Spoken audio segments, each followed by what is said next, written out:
Tevin Studdard checking in once again with the legendary Big Cuz in the building. How you feeling today? I'm excellent, Cuz. How are you? Doing good. So we just wrapped up our first music video, released on Thanksgiving.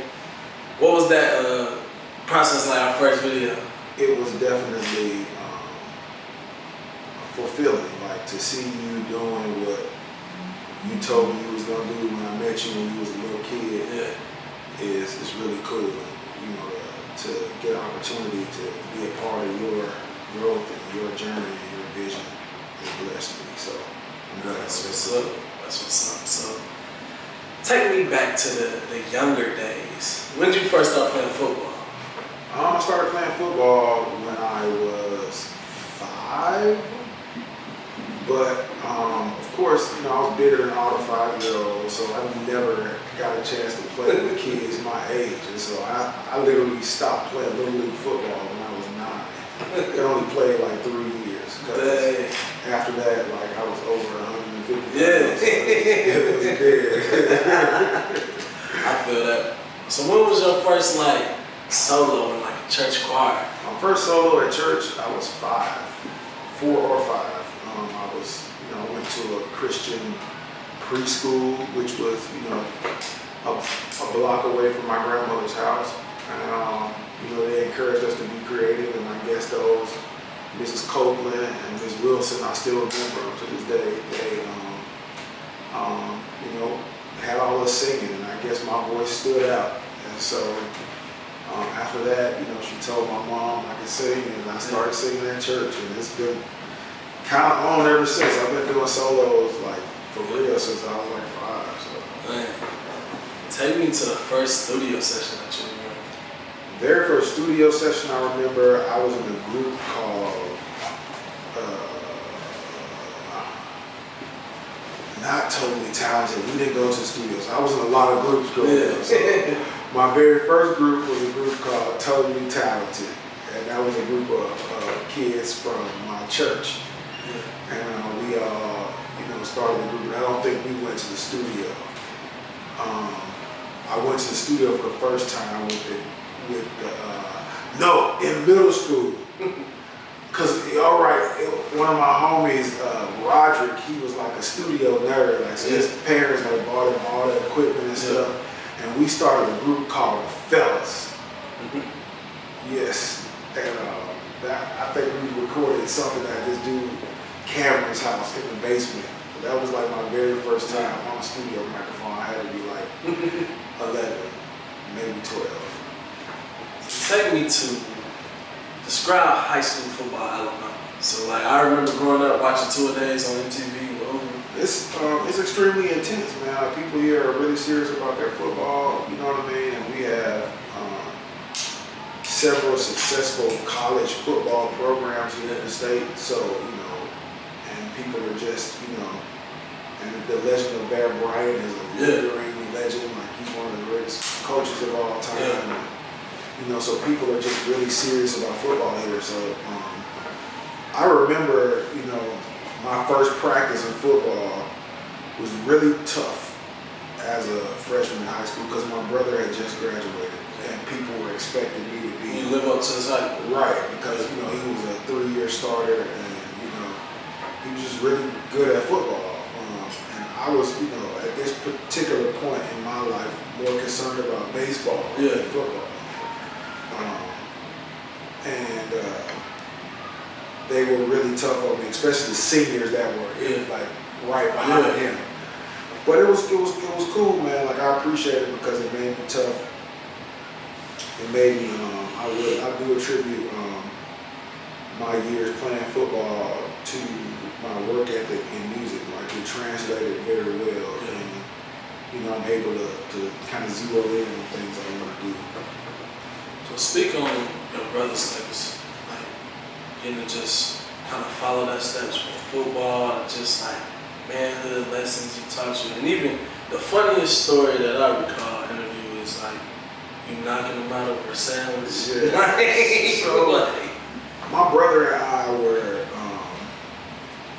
very similar and very different at the same time. Like, you know, I I idolized him. Like I literally wanted to be exactly like my brother. Like everything he did, from what he wore to the way he dressed to the people he talked to like everything about my brother I thought was cool. Yeah. And I'm sure that got on his nerves to no end.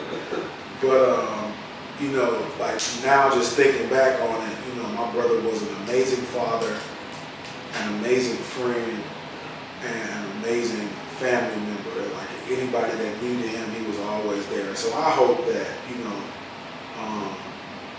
that those are attributes that I can carry on into my life with my family, you know, and hopefully, you know, people will, you know, when my time on this earth is up, people will remember me. Like they still, like at the club that he used to work at, they still have like a stud day. You know what I mean? Like every year on his birthday, like they have like a full-on celebration because people there, like, you know, loved him. So I just, you know, hope that, you know, that I am able to leave the same kind of legacy, because he didn't, you know, he wasn't, you know, world known, but in Birmingham, like he told me, he was like, "You the American Idol, I'm the Birmingham." Yeah, definitely. Man, he picked us up from the embassy suites. My dad that was in the car. He was like, "Still fuck ride with me." So we riding around, and he took us to, I think that's my grandparents, the cemetery, where it was. He was like, "Man, he go to Bear Bryant." And we just had a bunch of always football combos. He was like, "Oh, you got 2 rings?" I'm like, "Man, shit before." He's like, "But you got 2." So I'm just like, and didn't y'all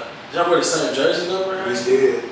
When I became a freshman in high school, I couldn't get his jersey because somebody had it, and then like right after that they left, and so I got number 72. Yeah. So that was my brother's number, and you know, I rode with that. Yeah. So what was that like? Describe the HBCU scenes in y'all area, because I feel like that had to be. I mean, that the thing about it is that HBCUs are pretty consistent in that the traditions don't change, which can be a good or bad thing at times, because, you know, we get, you know, so caught up in, you know, wanting those young people to stay in the same kind of dorms we stayed in. You know, so sometimes that can impede processes. I know when I went to A&M the last time, and they had torn down some of my dogs, like, man, they got all this new fans and stuff. You know, I was like, man, hold up, you sound old. But you know, the one thing that I will say about the HBCU experience is that we are family above all else. Like I met people that I consider, you know, my closest friends now. While I was at Alabama A&M, you know, and I probably will be friends with them for the rest of my life. And so I thank God for that experience, and I thank God for, you know, Alabama A&M and all HBCUs, because they give so many young people the opportunity to do things they wouldn't necessarily do. Well, that's something. Y'all was like, it was the movies. I feel like Black TV was at its like hype and all of that stuff. So I was like, that would be a dope time. Man, you definitely have to, you know, I mean, you know, we don't want to praise Mr. Cosby, but you know, you definitely have to give him props for the way that he showcased a generation of young people to attend historically Black colleges. You know what I mean? And I benefit from the fact that, you know, most of the people in my family went to A&M, but, you know, I remember being a kid and people, you know, coming to elementary and middle school and us talking about, man, did you see that step show on Different World? Like, did you see such and such? I can't wait to go to see, you know, so it's like, you know, some people didn't even know that Hillman wasn't a real school. You know, it was like, it's TV. You know, it gave people the desire to want to matriculate at historically Black colleges. So that's a good thing. And even speak on education, because Mom was a teacher, right? My dad also taught automatic collision technology. So, which he started, you know, once I was, I think I was in like going into high school. He started that, but you know, my whole life my mom was a teacher, so that was, you know, difficult at times, you know, because you can't really get nothing over on a teacher at all. But you know, I appreciate her for it, because, you know, I was definitely have benefited from, especially in my older life. I think back on how my mom used to have just such a zeal for reading, and when I was a kid, I used to love to read, and I got in middle school and everybody, that wasn't a cool thing to do, so it's not. But now, like, the older I am, especially as a songwriter, you know, feeding your mind with words is the best way to be, you know, a great songwriter. So I'm glad that I have a love for the written word, all that it can do for me. And what's your advice to college athletes that come in as athletes but leave as something else, from like their passion? I just advise people to, you know, college is a place to find yourself. You know, it's not, you know, people you go with the, you know, a desire to figure out what it is you want to do in life. That's what those 4 or 5 years are for, is like to kind of, you know, gauge what it is you want to do, because life is long. And, you definitely, you know, you use your athletics as a vehicle to pay for school, but, you know, the statistics are true. Like, there are very few people that make it as professional athletes, and you need to find something that you are happy doing for the, you know, for your life. So that's what I would suggest people do. Like, don't really think about college as, you know, as a place where I'm going to become a professional such and such athlete, you know. And you may well do that. Like, you know, I don't want to discourage anybody that has aspirations of being a professional athlete, but definitely while you're there, even if you are becoming a professional athlete, definitely make sure you take advantage of education, because that will end. Yeah. You know, NFL, it's enough alone. Yeah. It's an average career 2 to 3 years, even if you make it. Yeah. So take me through either when it was like real for you, like when it like hit that like, oh, I'm on TV every week. I didn't really understand it until my brother and I think I had made it to like the top 30, but I was still at home. So, you know, we made the top 30 and they sent us home. And now they're getting where they're showing the episodes, but I don't have to come back to the next week. So my brother said, hey man, I'm about to buy tickets to the Jay-Z concert in Memphis. Let's go. I'm like, cool. Let's ride out. So my brother piles me up, him and a couple of homies, we all go to Memphis, and we're at the Jay-Z concert. And it's crazy. Like, we're in nosebleed seats. Like, we ain't in no like fancy seats, but we at the, you know, like song cry tour. You know what I mean? So we in that thing like having a blast. And I come down the steps, and this lady was like, "I just see you on TV yesterday." And I was like, "You may have." And that was the first time I was recognized. But fast forward like 6 days from that, when my episode is actually coming on television, my brother used to work, the people that own my brother's club are the same people that own Magic City in Atlanta. So my brother was like, I gotta make a drop, we need to ride through Atlanta. And I was like, well, my episode coming on tonight. He was like, no, it's cool, man, like, I'm gonna take you out, like we go to Shark Bar, you know, we'll go to a couple bars and kick it. I was like, all right, so we go to Atlanta,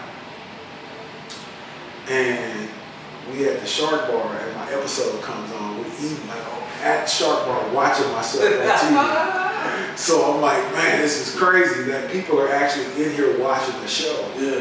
But it wasn't until that night when we went to the club, like we went to drop, we went to make that, he went to make that money drop, and we went to the strip club, and it was like, all the girls was like, oh my God, we just watched you, oh my God. I was like, I felt a little awkward, because of course we're in a strip club, so it's like, you know, I'm not really a celebrity yet. So I didn't really know how to like act. You know, I was like, oh, all right, thanks guys. Okay. But yeah, that was like, you know, like honestly, like all my first times being recognized were really, like I remember the very first time I heard myself on the radio, I was I was in New York, and I just won, man. We just, I flew from LA to New York. We're doing television, and now I have to go to the studio. And I'm riding a cab because at this point, like, it just didn't make it for that. Normally we have a car service, but it didn't make sense for us to go this shorter distance. Yeah. And a car service. So it was like, we'll just get in the cab, man. We'll go a couple blocks. Man. Yeah. Indian guy that was driving, so my song comes on, and he turns around and he's like, that is you! That is you on the radio! I was like, yeah, bruh. That's me, man. That's hard. That's hard. But then after that, like, man, everything was just super wild after that, because, like, me and Clay, we was like really shutting down. We were everywhere together, so like we were really like shutting places down. It's not hard; it's scary. You think that when you're a kid, you're like, man, I really want to have that energy, but bruh, when it starts happening, heart getting beating fast. It's rather scary. What were some things you would tell yourself when that pressure was on? It's just love. Yeah, you know what I mean? Because, it's easy to, become a recluse, and that's not helpful. So you just have to, like, tell yourself, it's just love, man. People just, loving on you, you know what I mean?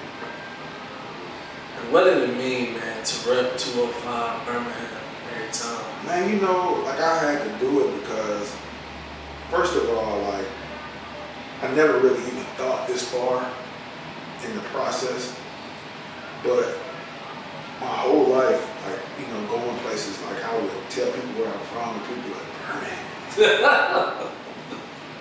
Ain't that where they got segregation? I'm like, yeah, in 65, bro, it's 1998 right now. Like, people will always have something slick to say about my hometown. So for me, it was just like, it's a lot of people that are from Birmingham, Alabama, that are famous prior to me, and you never knew they was from here.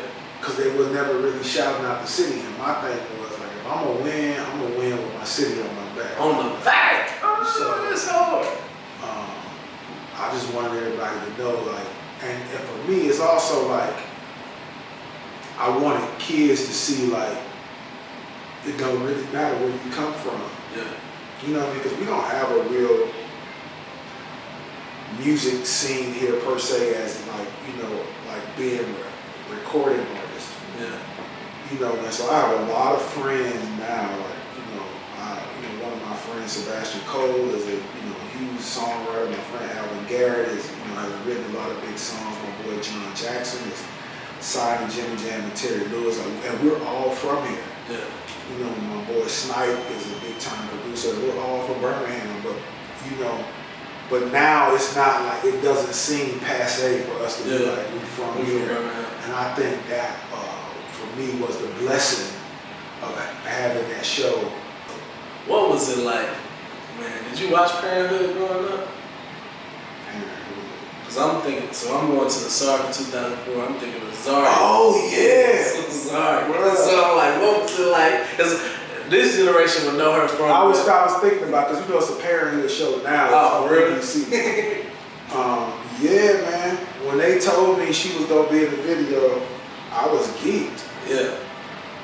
I mean, she has always been like super attractive.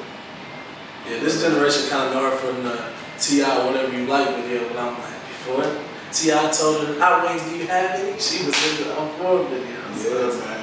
That had to be a hard experience. That video was it was such an expensive, like, we spent a lot of money on that video. Like, I'm almost ashamed of the amount. Like, that video was, we shot that on like Melrose. It was like, having to shut down. Having to shut down. But it was worth it, man, because that song was you know, even to this day, people still be wanting to hear it, and I'll be like, all right, here we go, sorry for it 100 million times. And then take me to, was that the park you filmed the Honey Angel in? No, today, no. I'm trying to. It was up the street though. Yeah, that's what it No, looked. you're talking about Flying Away. Yeah, Flying Away, I'm tripping. No, so it's around the corner. We should have went there. That's my fault. That's nice. It reminded me of that park. It's literally a block of like, they're like we could have went up 2 blocks and been there, but no, like I had to really like literally beg the record company to let me take my video at home. Yeah. So man, like I just wanted the people to be able to come out because we couldn't have a parade at home. Yeah. You know, like they did the first season, because the taping schedule wouldn't allow it. And I only got to come home for like a day or so right before the finale.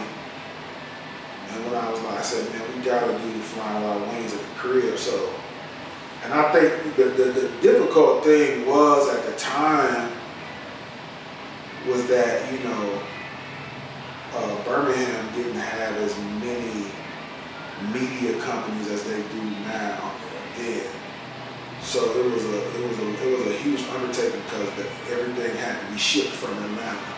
So all the cameras, all the cranes, like all everything that you need now, because the SEC is in here and they, you know, do all the major football games and everything is shipped from Birmingham and they got all the stuff in B here. But back then, like in 2003, nah, bro. Yeah. But I still didn't care. I was like, yeah, it don't make it happen. It don't matter. It don't make it happen.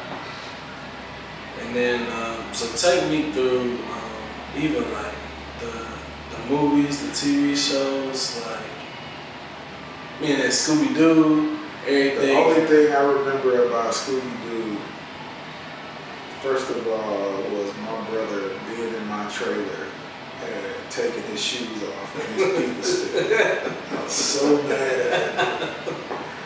Because at this time, like I was like everybody in the movie was like tripping off me being in the movie. Yeah. So even the actors, even though I knew who they were tripping off me being there. So every day, everybody was just coming in my trailer. Yeah. So this one day, I flew my brother up to Canada where we were taking it, and he took his shoes off. Oh, man, ain't nobody gonna want to kick it in here today. You got to smell like corn chips. That's funny. Yeah, that was a good time, though, man. Scooby-Doo was fun, and really, like, you know, it was my first time working with animatronics. You know, like having to understand how to like communicate with something that's not there. So it's cool. And then even take me through the Eve episode. Man, you know, I really don't remember much about that experience. Like I do remember how nice Eve was.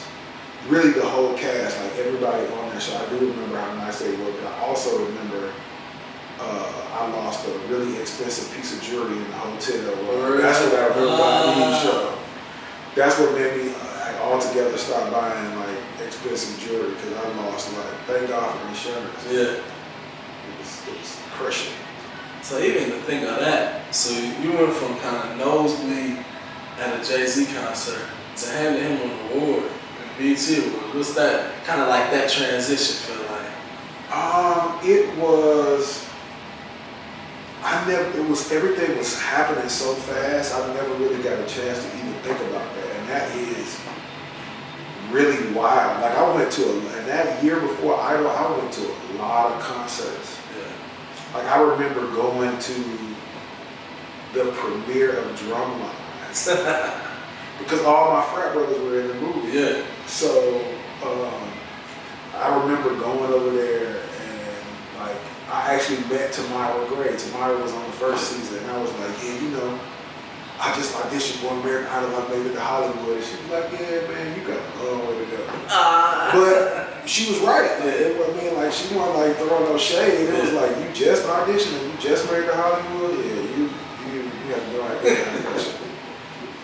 But yeah, man, like I think I went to go see Indiana Marie that year. music. I went to all kinds of concerts right before I went on Idol there. And then it was just like, boom. The most memorable concert I think I went to that year was Alicia Keys. And the reason why that's memorable to me is because like 3 months after that concert, I ended up being her label mate. Dang. You know what I'm saying? Like, you know, cause Alicia was like the first, Luther and Alicia were the first artists on J Records. Yeah. So I went to her show and she had that, I keep on falling in Atlanta. I went to that concert and like a couple months later, I was, as a matter of fact, I was having my single release thing in New York and Alicia came. Cause it was like a big deal, like Clive made a big deal out of it. So all the artists were at my party and she came. Yeah.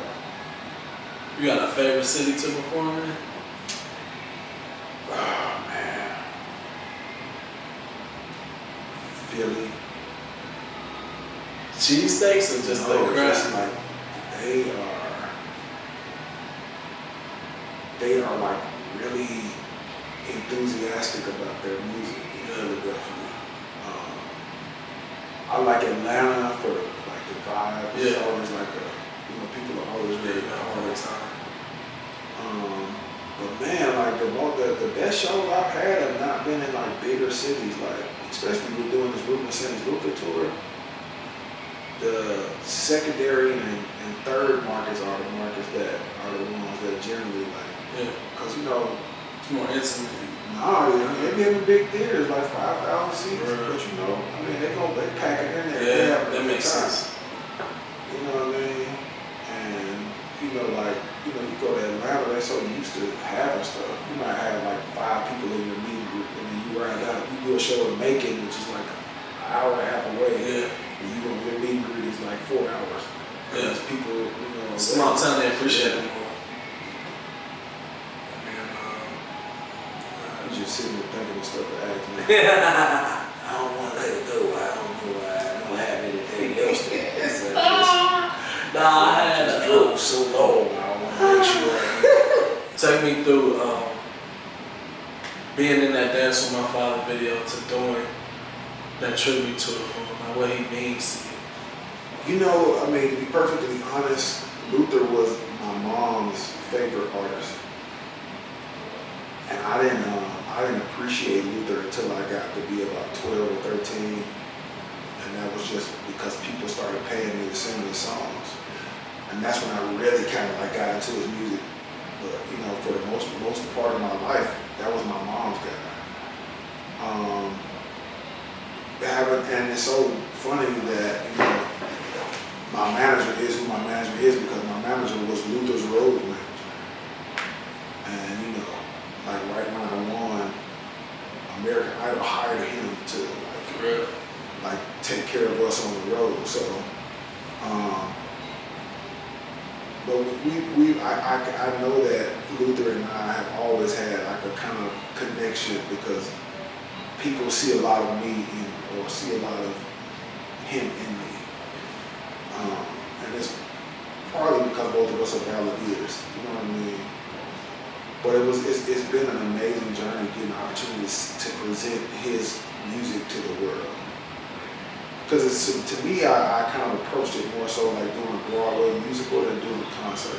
Like, nobody really cares who sings the songs of a Broadway musical. If it's the music of Dionne Warwick, it doesn't matter if it's Fantasia or anybody, it's a Broadway musical. So for me, like, I wanted to put it on like that. So that's why everything seems super authentic, like the suits, everything. I wanted to like take away the Ruben element. Because if it's me, I personally, when I'm doing a Ruben show, I personally wouldn't wear a suit that has like sequins and stuff on it. But Luther, when he come on his show, that was a part of his show. So for me, I wanted to present that like, look, I'm evoking the spirit of Luther Vandross as opposed to like this just Ruben up here singing some songs. You know what I mean? And then one last one. Make sure camera's still rolling. Camera still rolling? Yeah. Alright, and it's a lady Miss Julia Bruce. She's like one of my teachers since like she like look. So just like a Miss Julia Bruce, just give her a little shout out. Miss Julia Bruce, thank you for taking care of my little cousin. He wouldn't have asked me to give you a shout out if he didn't love me, so that means I got to love you too. Thank you so much. Appreciate that, man. That's it, man. Appreciate your time rocking with us. I definitely gotta hit you the lungs next time we see what this Acres is hitting like. Appreciate it. We out.